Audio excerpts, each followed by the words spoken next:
annoncer à l'autre que sa joie, c'est ma joie.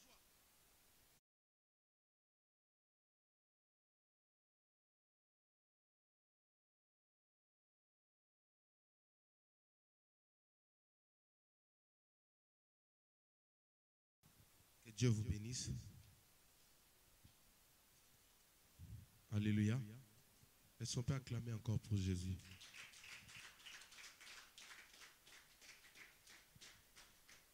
Nous rendons grâce à Dieu pour ces cultes de célébration. Le Seigneur est fidèle. Je suis content de vous avoir encore retrouvé. Aujourd'hui, je sais qu'il y a des personnes qui ont souhaité rester en vie aujourd'hui, mais Dieu n'a pas permis. Donc si nous sommes là, ce n'est pas un acquis, mais c'est un privilège. Alléluia. C'est un privilège de la part du Seigneur. En cela, j'aimerais que nous puissions acclamer le Seigneur pour son amour.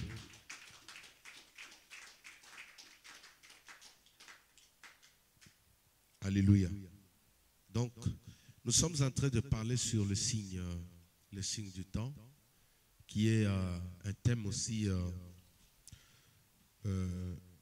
capital, mais qui n'est pas souvent abordé par de diverses prédications.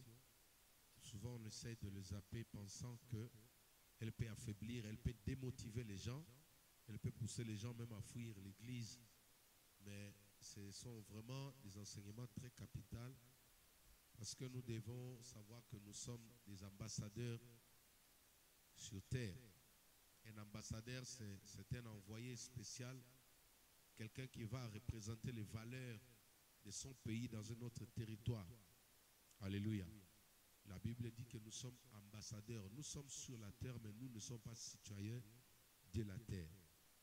Notre pays est quelque part. Alors d'ici là, la trompette va sonner pour nous ramener tous à pouvoir retrouver notre place auprès du Père. J'aimerais, avant de reprendre notre texte principal dans 1 Timothée chapitre 3, c'est 2 Timothée chapitre 3, donc 1, préparez ça déjà, je crois. Nous allons rebondir là rapidement et nous allons continuer. Alléluia. Donc ça, ce sera notre référence. Nous sommes en train de parler sur le signe du temps. Mais dans mon introduction, j'aimerais introduire avec ces signes pour pouvoir soutenir tout ce que je vais développer par la suite. 1 Corinthiens chapitre 11, verset 14. L'apôtre Paul dit ceci: la nature elle-même ne vous enseigne-t-elle pas que c'est une honte pour l'homme de porter de longs cheveux, mais que c'est une gloire pour la femme d'en porter parce que c'est la chevelure lui a été donnée comme voile. Alors ça c'est juste, moi je voudrais me limiter sur le premier paragraphe où il dit la nature elle-même ne vous enseigne-t-elle pas? Alléluia.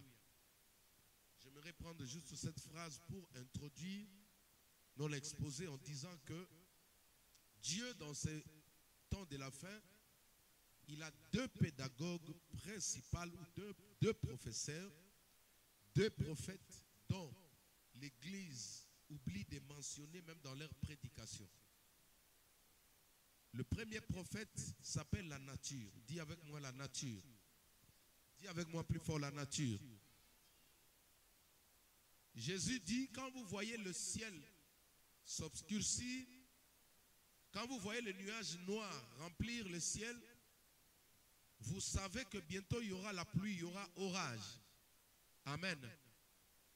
Ça, ce sont des enseignements de la nature. Et Dieu aussi, dans ces temps de la fin, il utilise les prophètes appelés nature. En dehors de tous les prophètes qu'on a connus, Abraham, Moïse, Élie, la nature aussi fait partie des prophètes ou des personnes que Dieu utilise pour nous alerter, pour nous avertir.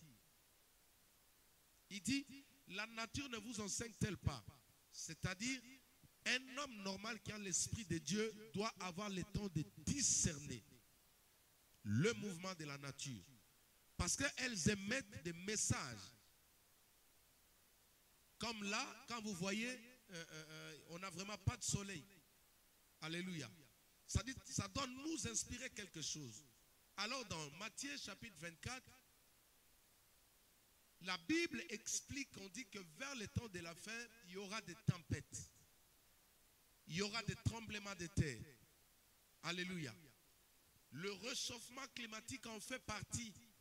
C'est l'un des signes que la nature nous présente, nous enseigne pour nous préparer à la venue du Fils de l'homme.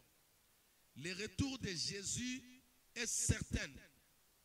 Elle ne passera jamais parce qu'on n'enseigne pas, parce qu'on n'en parle pas, parce qu'on ne partage pas, mais le Fils de l'homme va venir. Cela est bien certain. Est-ce que quelqu'un peut dire amen avec moi? Donc, de nos jours, il faut savoir lire la nature. Quand vous voyez le changement climatique, quand vous voyez, comment on explique ça, cette déformation climatique, ça doit nous inspirer quelque chose. C'est ainsi, une fois j'ai enseigné, je disais que Donald Trump est sorti lors du réunion précédent. Pourquoi? Parce qu'ils ont voulu aborder ce sujet sur le climatique, sur le réchauffement climatique. Donald Trump étant chrétien, connaissant la vraie version du réchauffement climatique, il leur a dit, on passe du temps pour rien.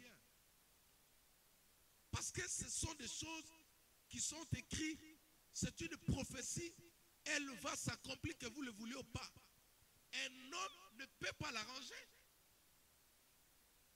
C'est pourquoi vous verrez même ici chez nous, il y a certains opposants qui n'en font même pas, ils ne veulent même plus qu'on parle de ça. Parler de loi sur le retraite, réformer certaines lois qui sont là, mais n'allez pas parler sur le climatique parce que personne ne va changer cela. Même quand on a dit, on doit stopper, on doit limiter le taux de voitures à gasoil, tout ça, ce n'est pas ça qui va empêcher la déformation ou la dégradation climatique. C'est écrit dans la Bible. Raison qui a poussé Donald Trump de claquer la porte, il est parti. Il a dit si ce n'est que pour ça, parce que surtout nous ici en France, nos dirigeants pensent que c'est leur problème à eux. Alléluia. Jésus dit, la nature ne vous enseigne-t-elle pas? La nature est un professeur. Si les hommes ne veulent plus écouter leurs frères, c'est-à-dire enseignants, pasteurs, docteurs, prophètes, si l'homme ne veut plus entendre au travers de notre homme, Dieu va utiliser l'un des prophètes qui s'appelle la nature. Tout ce qu'on voit aujourd'hui nous inspire quelque chose. Si quelqu'un peut dire amen avec moi. Ça, c'était le premier point pour soutenir ce que je vais dire tout à l'heure. Et ensuite, nous avons parlé dans 1 Timothée, chapitre 3, à partir du verset 1er. Est-ce que je suis bel et bien dans le chapitre? C'est 2, hein?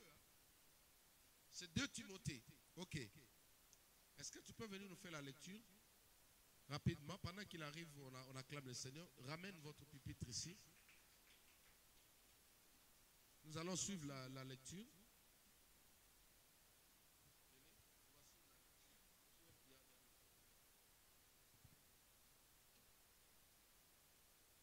De Timothée chapitre 3, non, chapitre 2, chapitre 3, ok. De Timothée chapitre 3, suivons la lecture avec notre frère. Sache que dans les derniers jours, il y aura des temps difficiles, car les hommes seront égoïstes, amis de l'argent, vantards, orgueilleux, blasphémateurs, rebelles à leurs parents, ingrats, impies, insensibles, ennemis du bien, traités, emportés, aveuglés par l'orgueil, amis du plaisir plutôt que de Dieu. Ils auront l'apparence de la piété, mais ils ne renieront ceux qui ont fait la force. Éloigne-toi de ces gens-là. Acclamons le Seigneur. Tu peux t'asseoir. Merci. Alléluia. Ici, dans l'introduction, Paul enseigne à Timothée, il lui parle du deuxième envoyé de Dieu. Ce deuxième envoyé de Dieu, il est dans l'homme, mais cependant l'homme n'en fait pas attention. Il dit ceci, même dans l'être que nous sommes, il y aura une dégradation, il y aura une déformation.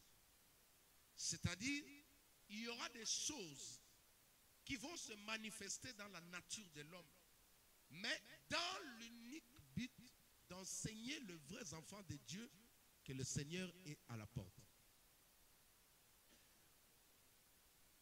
Est-ce que je me fais comprendre?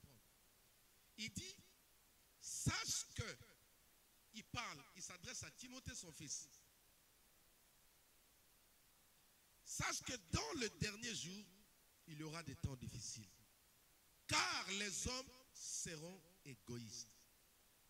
Quand Dieu a créé l'homme, Dieu n'a pas téléchargé, n'a pas imprimé l'égoïsme dans l'homme. Alléluia. L'homme a été créé à l'image de Dieu. L'homme a été conçu à l'image de Dieu. Et lors de la chute, la nature de l'être humain a été déprogrammée. L'ennemi a commencé à placer dans l'homme ce qu'il n'avait pas. L'homme a commencé à devenir semblable à celui qu'il avait séduit. L'homme a commencé à devenir l'ambassadeur, le représentant de celui qu'il avait séduit. Et Paul enseigne à Timothée, il dit, il indique des choses. Ce sont ces choses que je vais parler tout à l'heure. Il dit, ce sont des choses ou des signes annonciateurs de la venue du Seigneur, du Shiloh. Quand vous verrez ces choses se manifester parmi vous, quand vous verrez ces choses être mises en pratique parmi vous, avant d'haïr la personne, avant de vous éloigner de la personne, avant de juger la personne, comprenez d'abord autant enfant de Dieu que ça nous enseigne quelque chose.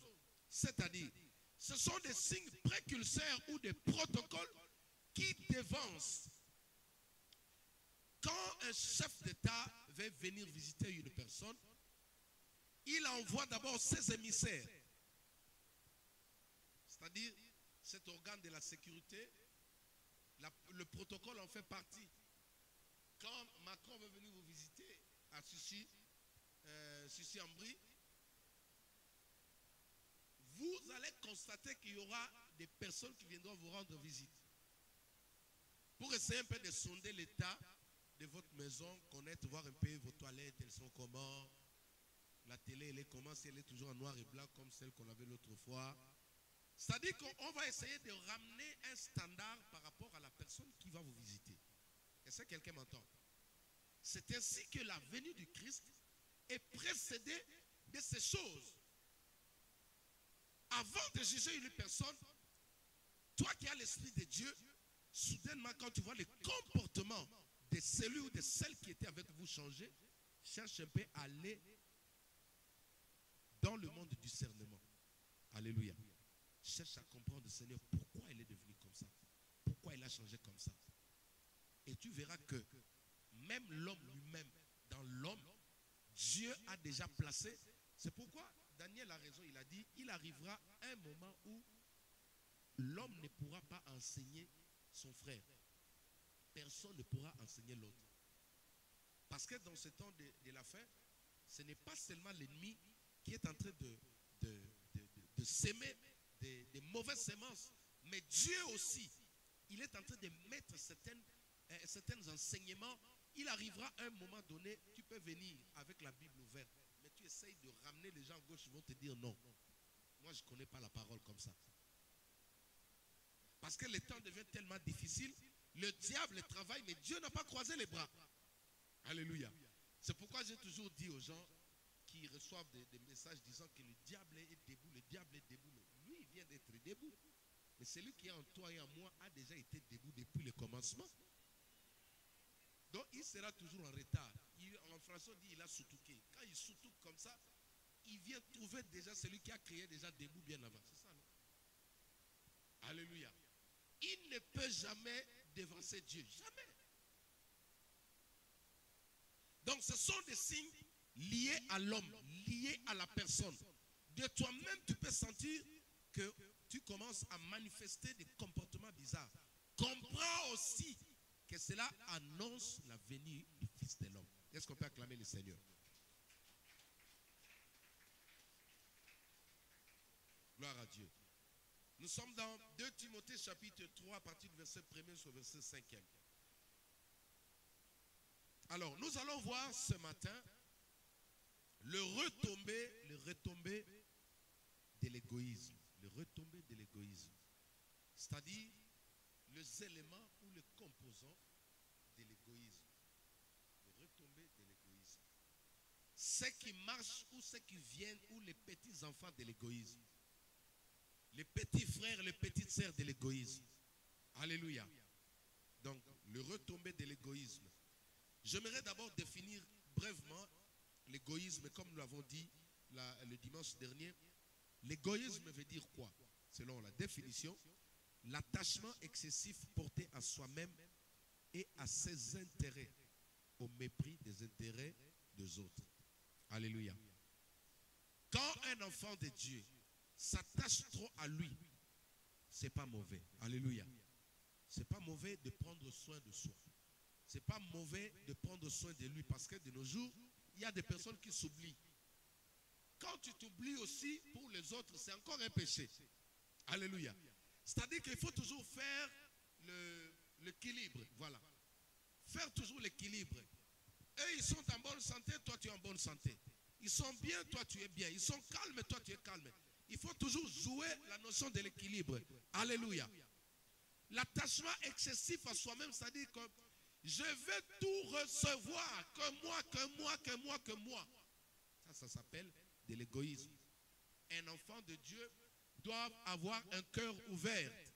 C'est-à-dire que quand tu vois, tu as quelque chose et tu sens que tu peux partager avec l'autre, il faut le faire avec joie.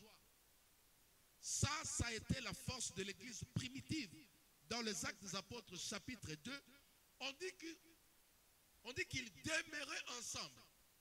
Alléluia. Ils étaient ensemble. La joie de l'autre était la joie des autres. Alléluia.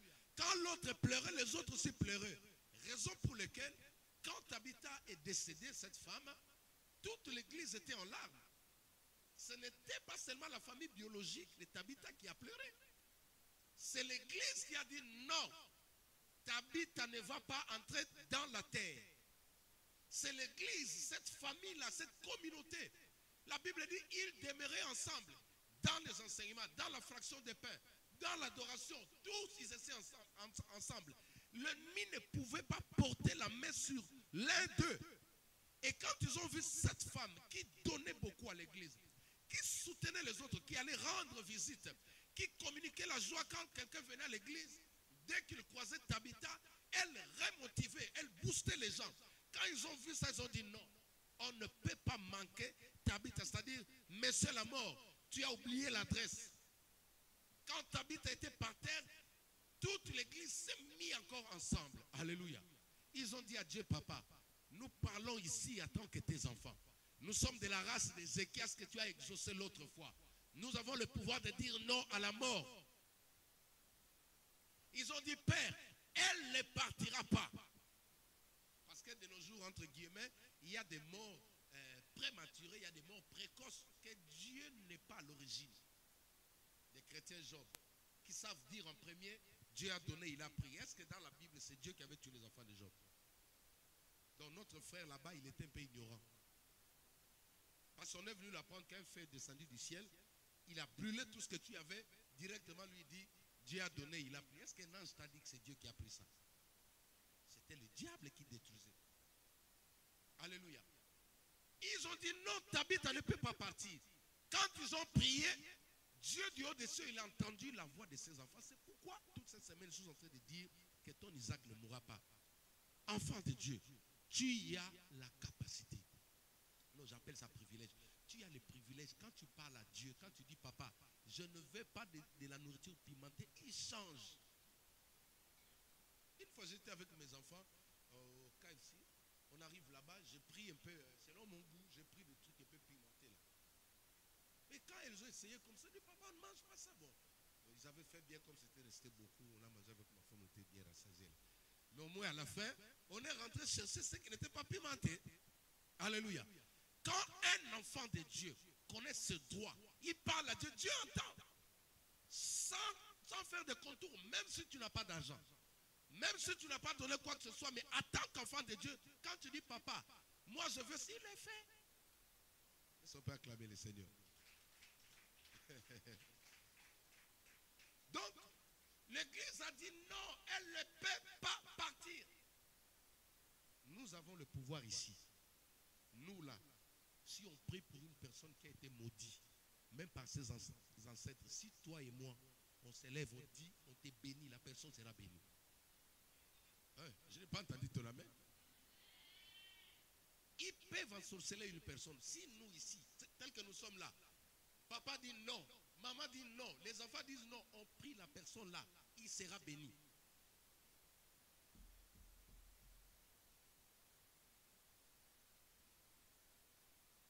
Je parlais de l'égoïsme, savoir ouvrir une brèche pour l'autre.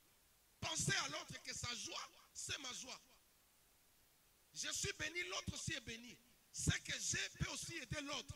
C'est ça. C'est ça. Être un vrai enfant de Dieu. Mais quand on a l'égoïsme, on ne pense qu'à lui. Il y a des gens qui sont comme ça. Autour de lui, il n'y a que des personnes qui souffrent. Vous savez, si tu veux mourir tôt, et autour de toi des personnes qui n'ont pas le même rang social que toi. Je reprends. Si tu veux mourir tôt, mets autour de toi les personnes qui n'ont pas le même rang social que toi. Un vrai chef, qu'est-ce qu'il fait? Il prend tous les gens qui sont autour de lui, il leur donne des moyens. Alléluia. Il essaie de les prendre là où ils sont. Il essaie de les ramener. Même un pasteur, si tu veux tomber vite, reste l'unique comme ça. Prends les autres là, écrase-les. Tu verras, tu n'iras pas loin. Alléluia. Nous, on a vécu ça. On a des témoignages dans mon propre église là où j'étais là. Mon pasteur était l'unique. À l'époque, il faisait les robes 4 fois par mois. Il n'a jamais ouvert la porte à l'aide de ses amis avec qui ils ont commencé. Mais aujourd'hui, même lui, toutes les portes sont fermées. Et les autres là, Dieu les a ouverts pour notre lumière. Ça s'appelle aussi l'égoïsme. Raison pour laquelle moi j'ai prié Dieu, j'ai dit, toutes les personnes qui sont dans mon entourage là, j'ai prie que vous soyez bénis. Comme là, des gens commencent à avoir des permis dans l'église, là, déjà c'est bon. Alléluia. Il y en a qui ont des permis malgré qu'ils n'ont pas mené l'action de grâce, mais ils ont déjà des permis déjà. On prie pour les permis. On aura tous les permis au nom de Jésus-Christ. Il faut qu'ici à l'église, tout le monde soit véhiculé. Vous voyez que quand on sort là, même le diable est dans la honte. Il voit, maman sort quand vroom. L'autre là sort quand vroom. Il vient même, oui, église va piéton, bazate. Oui, c'est ça. Ça fait la fierté d'une église. Alléluia. On doit tous, on ne peut pas voir seulement le pasteur qui a une voiture. Le pasteur vient le temps de méditer la Bible. Non, va chercher encore là-bas.